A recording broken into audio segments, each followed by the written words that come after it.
Hello and welcome back to Learn the Bible in a Year for February 2nd, 2026.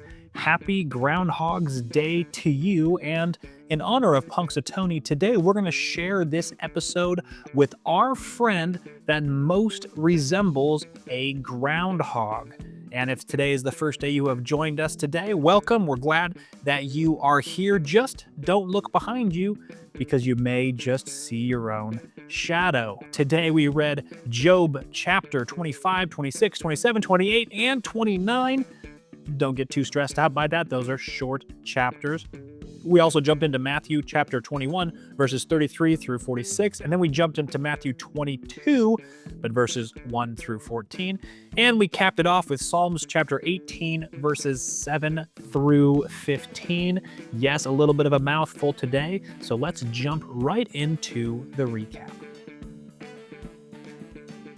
So firstly, we're going to go through Job 25 through 29. Bildad gives his final speech in chapter 25, and thank God it is short, only 6 verses long. He's basically saying, how can anyone be pure before God? Even the moon isn't bright and the stars aren't pure in his eyes, much less it is for humans who are maggots and mere worms. That kind of reminds me of the way that the orcs talk to each other in the Lord of the Rings trilogy, but I digress. Bildad's given up on trying to help Job. He's just emphasizing that God is great and humans are worthless. Job responds in chapter 26 and 27, and he has had it. How you've helped the powerless, how you've saved the arm of the feeble, what great insight you've shown. Dare I say, Job is being a little bit sarcastic. And then he describes God's power. He spreads out the northern skies, suspends the earth over nothing, wraps up the waters in his clouds. These are just the outer fringes of God's works. Who can understand the thunder of his power? Then Job swears that he won't lie or speak wickedly. He'll maintain his integrity until he dies, which Job probably thinks is going to happen pretty soon. He hasn't let go of his righteousness and won't as long as he lives. Job's point is clear. You can question God's justice without being wicked. Holding on to integrity isn't the same thing as claiming sinlessness. Now, chapter 28 is a beautiful poem about wisdom. Where does wisdom come from? People mine for silver and gold, dig deep into the earth for precious stones. They tunnel through rock and uncover treasures, but where can wisdom be found? It can't be bought with gold. The deepest ocean says it's not mine. The sea says it's not with me. But here's the stunning conclusion. God understands the way to wisdom. We talked about this a little bit the other day when we were going through Proverbs. He looks into the ends of the earth and sees everything under the heavens, and he said to mankind to fear the Lord. That is wisdom. To shun evil is understanding. After all this debate about retribution and justice, the answer isn't a formula, it's a relationship. Wisdom starts with reverence for God. And Job reminisces for a couple more sentences there, but all in all, he's saying that those were the days when God blessed him openly. The contrast between Job's past and present is quite devastating. He went from respected leader to social outcast, from being blessed by God to seemingly cursed, or at least that's what was believed about him. And he still doesn't know why.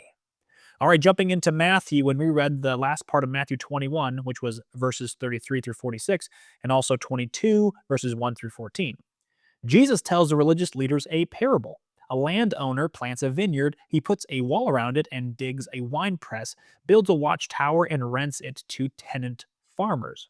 When the harvest time comes, he sends the servants to collect his share of the fruit. But the tenants beat one of his servants, they killed another, and then stoned a third. He keeps sending more servants, but they keep doing the same thing. Finally, the landowner sends his son, thinking that surely they will respect him. But the tenants see the son and say, "This is the heir. Let's kill him and take his inheritance." They throw him out of the vineyard and murder him. And that actually is the case in the ancient culture that we're talking about here. If a landowner did not have an heir to inherit their land, then the land would go to the tenants. So the tenants are onto something here. Jesus asks, meaning to the religious leaders, what will the owner do to those tenants? The religious leaders answer, he'll bring those wretches to a wretched end and rent the vineyard to other tenants who will give him the share at the time of harvest. They pronounced judgment on themselves, however. Jesus asks them, haven't you read the scriptures? The stone the builders reject has become the cornerstone. The Lord has done this, and it's marvelous. Therefore, the kingdom of God will be taken away from you and given to people who will produce its fruits. The religious leaders realized shortly that Jesus is talking about them. As my father would say, Jesus did a good old fashioned switcheroo. So the religious leaders are upset because, of course, Jesus is casting judgment on them and he's doing it in a public place, which is like double jeopardy, double no no. Jesus then in chapter 22 tells another parable. The kingdom is like a king who prepared a wedding banquet for his son. He sends servants to call the invited guests, but they refuse to come. He sends more servants saying the banquet is ready. Oxen and fattened cattle have been butchered, but the guests ignore the invitation. Then some go to their fields, others to their businesses. The rest seize the servants, mistreat them, and kill them. The king is enraged. He sends his army to destroy the murderers and burn their city. Then he tells the servants the wedding banquet is ready, but those invited didn't deserve to come. So he says, now go to the street corners and invite anyone that you find. The servants bring in everyone they can, good and bad alike, and the wedding hall is filled. But when the king comes in, he sees a man not wearing wedding clothes. In that culture, wedding hosts provided the garments for the guests. This man refuses the king's provision. The king has him thrown out into darkness. Many are invited, but few are chosen. So in this case, both parables are making the same point, and it's pointed towards the religious leaders. The religious leaders have the invitation, but they rejected it. Now the kingdom is going to the people they never expected: tax collectors, prostitutes, Gentiles. And you can't show up on your own terms. You need what God provides. Not leaving the religious leaders super happy with those two parables. And finally, today we read Psalms chapter 18, verses 7 through 15. David's describing what happened when he cried out to God in his distress. He says, the earth trembled and quaked, the foundations of the mountains shook because God was angry, smoke rose from his nostrils, consuming fire from his mouth, burning coals blazed out of it. Now, this whole imagery is called a theophany, which is a visible manifestation of God. David is using a volcanic imagery to describe God's response.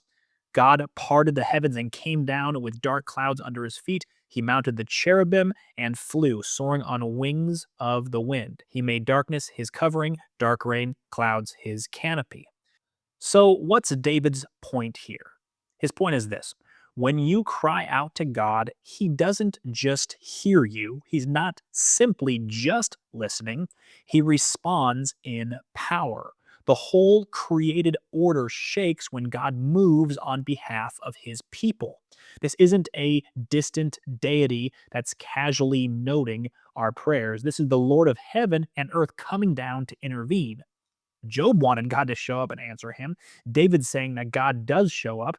It's overwhelming, it's powerful, and it's unmistakable. Alrighty, just a quick word from our sponsor today.